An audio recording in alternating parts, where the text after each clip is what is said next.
and welcome to Revolutions. Episode 13, The Instrument of Government. Last time, we saw two consecutive legislative bodies, the Rump Parliament and the Nominated Assembly, abruptly dissolved by men with guns. Despite his reputation as the slayer of parliaments, though, it doesn't really look like Oliver Cromwell was happy to see either go away. Well, I guess in the end he was happy to see them go away, but what I mean is that he probably had been hoping it wasn't going to come to that. But then it did, twice in a row.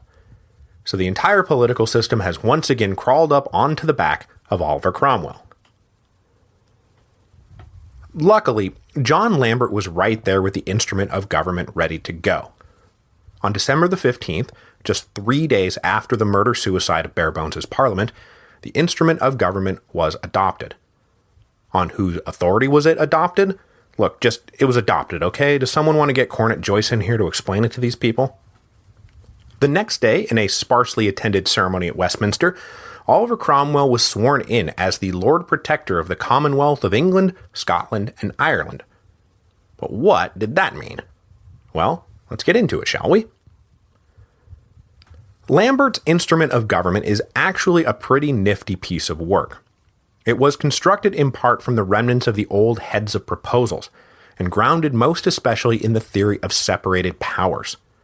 Lambert had observed that any unchecked political power, whether in the form of a despotic king or a despotic legislature, had the tendency to become, despotic. This was one of the reasons both the Rump and the Nominated Assembly had become so onerous to so many people. But the other thing he observed was that a big legislature is basically incapable of efficient and timely governance.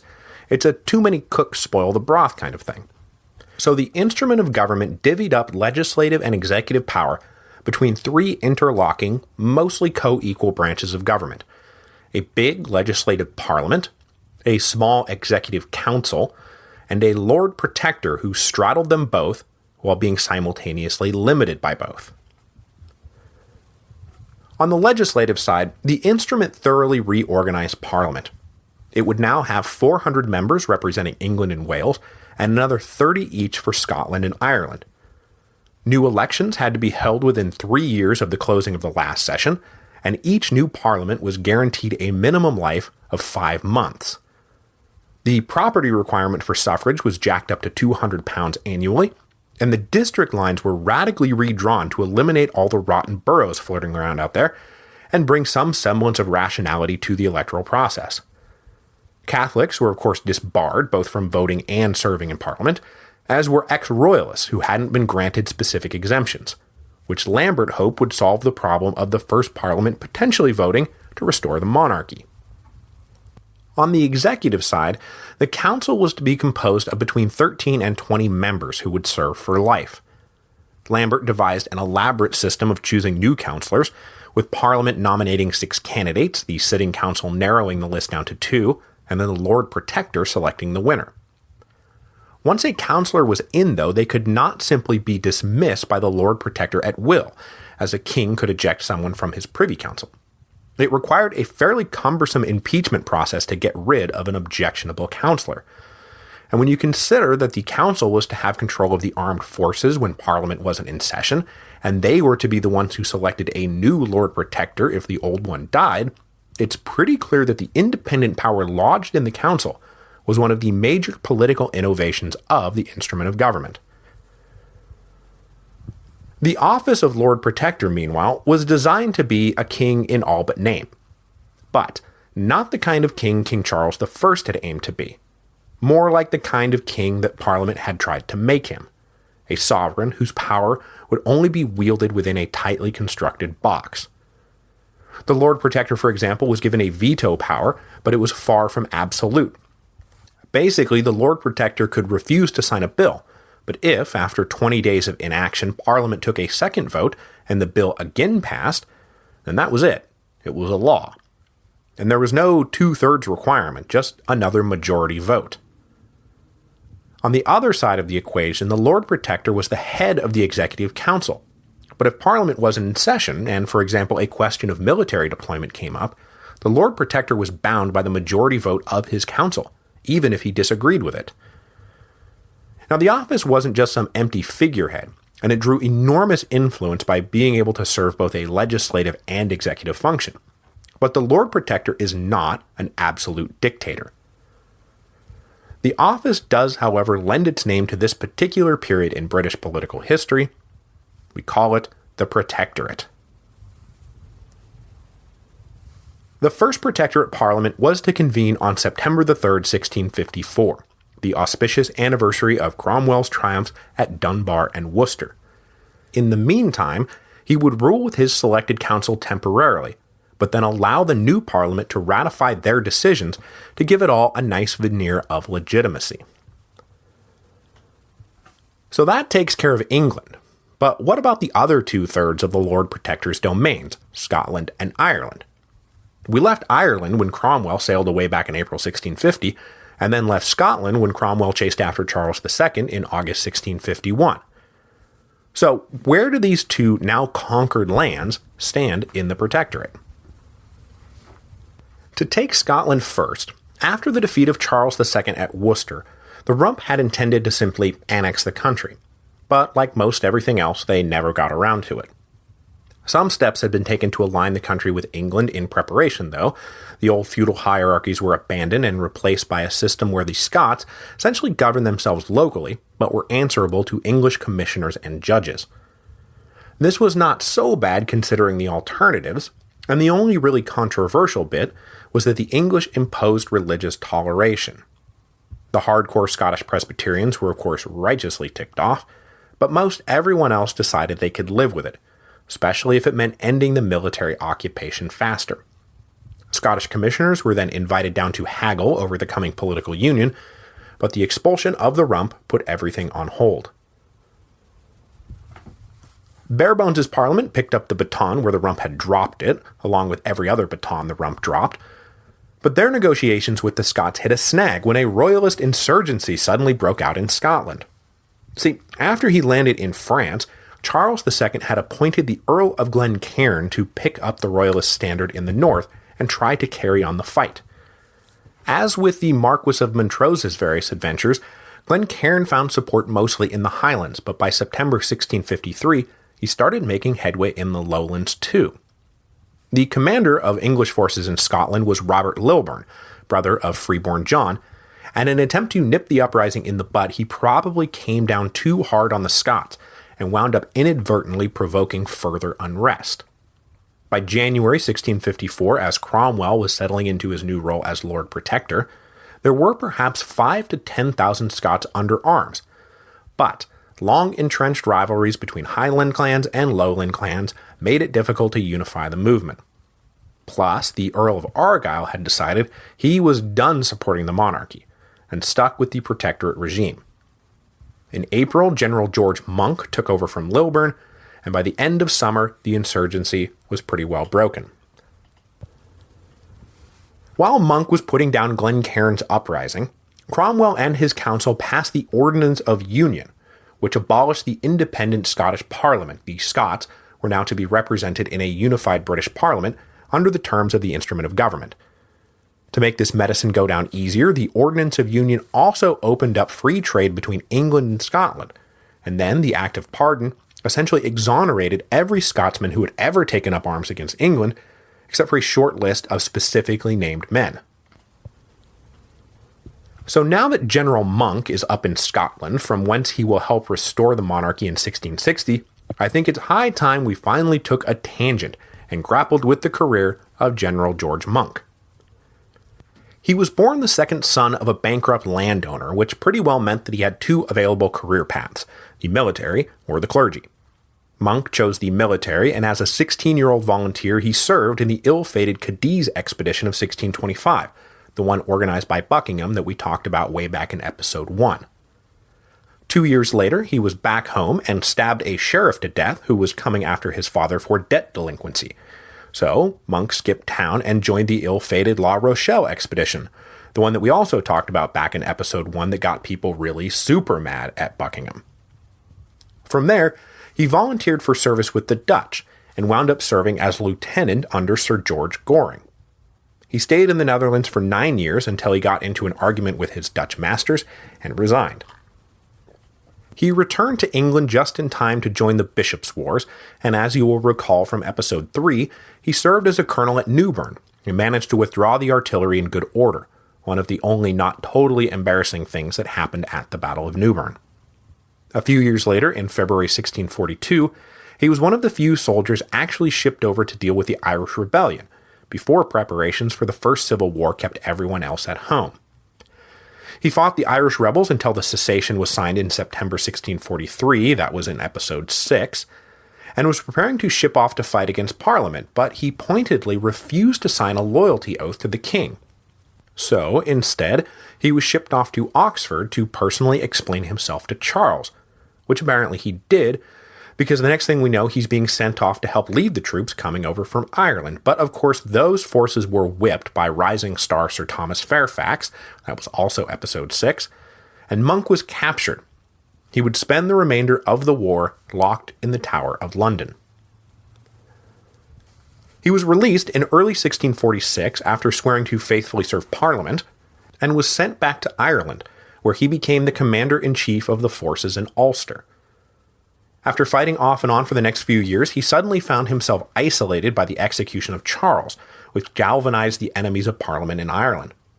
He was forced to negotiate an unpopular truce with the Irish Catholics, and then, a few months later, was forced to abandon his position altogether and sail back to England, after most of his men deserted to the royal banner. This would have been right around episode 10. He was reprimanded by Parliament, but Cromwell was not one to lose a talented officer, and Monk was given command of a regiment, and then a brigade, during the invasion of Scotland.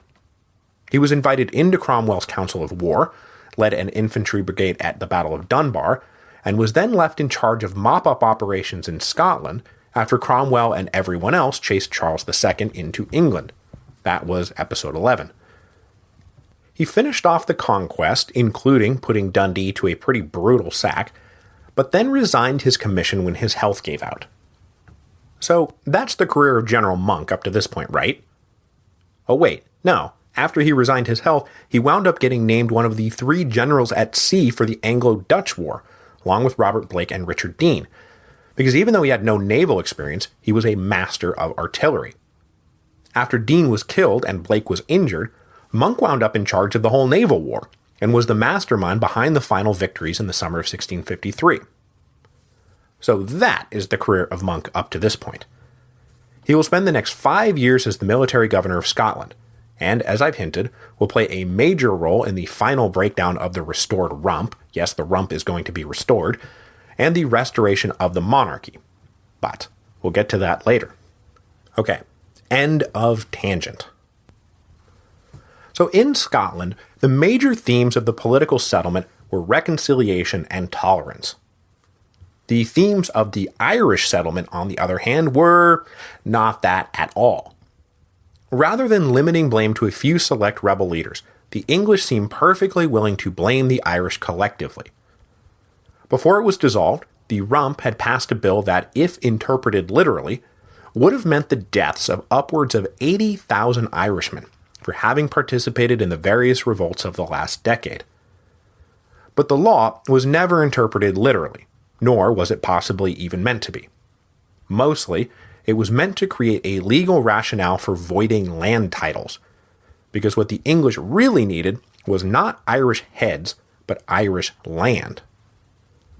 Over the course of the Civil Wars, Parliament had raised money by selling off huge, and entirely theoretical, tracts of land to investors. The deal was, you give us cash now, and when the rebellion in Ireland is put down, you'll be compensated with X amount of land. Now that bill was coming due.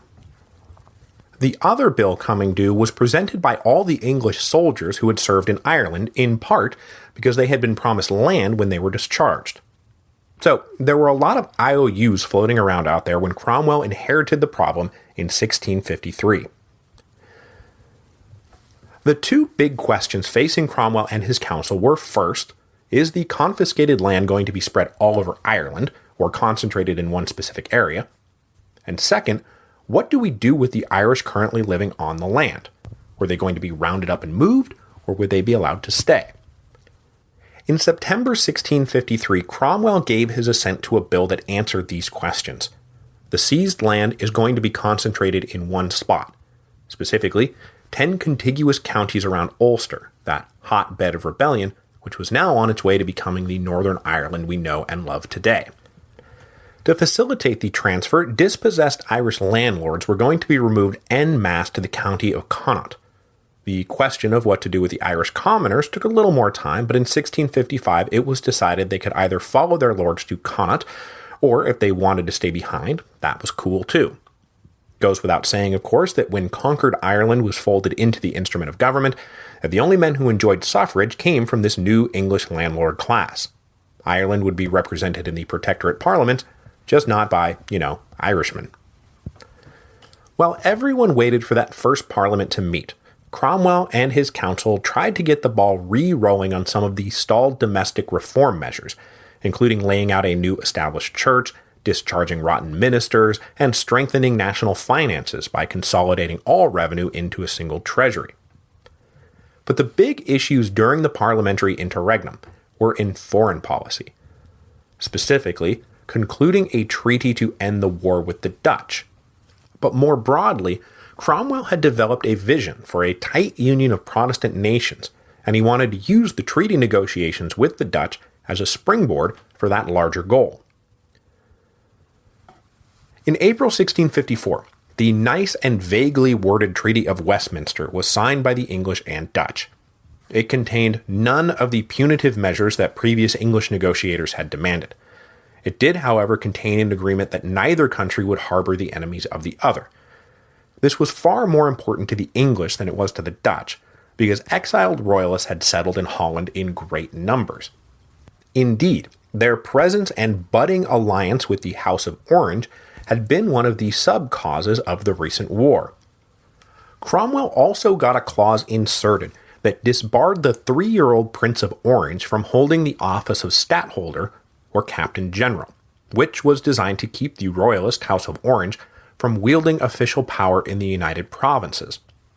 Now that is interesting to us, of course, because in about 35 years, the 3-year-old Prince of Orange will be all grown up and accepting an invitation from the English Parliament to come over, lead the Glorious Revolution, and become King William III. After the treaty was signed, Cromwell was able to orchestrate commercial treaties with Sweden and Denmark, but that was about as far as his dream of a Protestant union got.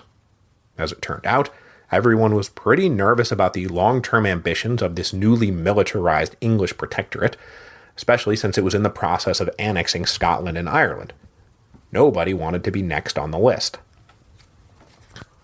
On September 3rd, 1654, the first Protectorate Parliament finally convened. Cromwell was hoping that after his experience with the Rump and the nominated Assembly, that the new Parliament would get the country back on track.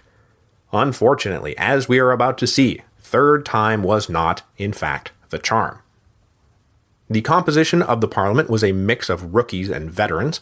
About half the new MPs were serving in government for the first time, but 125 had served at some point during the Long Parliament, 55 had served in Barebone's Parliament, and another 18 were regicides. Cromwell opened the first session with an address calling for political healing, but as soon as he took his leave, a clique of veteran MPs led by Sir Arthur Haselrig got started on a project to completely undermine the instrument of government. Haselrig, you see, was a parliamentary absolutist. He did not believe that any power should, or even could, limit the authority of Parliament. He wasted no time corralling all the rookies and explaining to them just how powerful they really were and how illegitimate the Lord Protector and the Executive Council were. So straight away, the first Protectorate Parliament started doing whatever it felt like. Haselrig led off with a bill to establish a national church that would suppress all dissenting sects, striking at the very heart of the independent consensus that had emerged after the Civil Wars. Then he opened up the floor for debate on the instrument of government itself. Now, Parliament had of course been given the right to ratify any bills or appointments made by Cromwell and the Council over the course of the last 9 months, but at Haselrig's instigation, Parliament took that to mean the instrument of government itself was subject to the same scrutiny. So, they started editing it, clause by clause, The Executive Council would not serve in perpetuity, but be renewed with each parliament. The Executive Council would not have a share in any military authority. Basically, they started crossing out anything that made the Executive Council a co-equal of Parliament. Just 9 days after he had implored them to act in the name of political healing, Cromwell had to come down to Westminster and lay down the law. He told them that, yes, it is your right to argue about practically anything you feel like arguing about, but there are going to be a few things that are officially beyond your jurisdiction. First, power is going to be split between the Lord Protector, his Executive Council, and Parliament. No one is above any of the others. Got it? Second, you can never vote to extend Parliament in perpetuity. Third, liberty of religious conscience is going to be a thing, so get over it. Fourth, joint military control is also going to be a thing, so get over that too. Cromwell then presented them with a declaration summing up these principles that everyone had to sign. Hazelrig, of course, refused to put his name on it, and was forced to withdraw from Parliament, which for Cromwell was just as good as getting him to sign the declaration at all. 2 weeks later, though, one of the constitutional issues that was still open for debate, how a new Lord Protector was going to be chosen, was suddenly thrust to the forefront. While riding home one day, Cromwell decided, just for kicks, to take the reins of his carriage. But one of the horses went a little crazy, and the whole carriage pitched over and crashed. Now, the crash itself was not the problem. The problem was that Cromwell had a loaded pistol in his pocket at the time, and the impact set it off. The Lord Protector miraculously emerged in one piece, but the near miss reminded Parliament that the question of succession, at this point, could only be answered by the Council, and that really wouldn't do. By January 1655, it was becoming clear to Cromwell that Parliament was not in fact interested in honoring the power-sharing framework of the instrument of government, so much as undermining it completely by gathering up all power for themselves.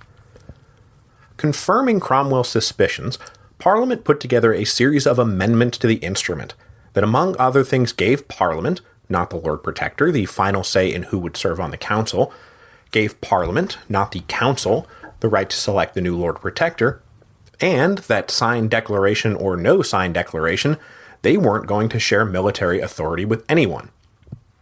Then they made the fateful decision to present Cromwell with the amendments as one package bill. He could accept it or veto it, but he couldn't say yes to some parts while rejecting others. It was all or nothing. This was the last straw for the Lord Protector. Clearly, Parliament just didn't get it. But he had a problem. According to the instrument of government, which he was defending so vocally, a Parliament must sit for at least 5 months before it could be disbanded. Believing that any delay in dissolving them would only invite further mischief, Cromwell came up with a brilliant and transparently devious idea. The instrument said 5 months, right? But it didn't say what kind of months. Okay, well, how many kinds of months are there? Oh, there are 2, solar months and lunar months, which are shorter. So, on January the 22nd, 1655, exactly 5 lunar months since the first session of Parliament, Cromwell strode into the chamber, spent 2 hours denouncing the whole lot of them, and then declared the first Protectorate Parliament dissolved. It didn't take men with guns to clear out the MPs this time, though it did lead to the direct rule of men with guns. Next week, Cromwell will take yet another crack at trying to devise a system of government for Britain. Though the instrument of government would remain in force, the second Protectorate Parliament would not be called until September 1656. In the meantime, power would be wielded directly by a group of major generals, operating through an administrative framework invented by Cromwell out of whole cloth. But trying to simply govern the country would not be the Lord Protector's only problem, as yet another royalist uprising will plague him at home, while the collapse of the so-called Western design abroad will utterly demoralize him and force Cromwell to question whether God had finally abandoned him.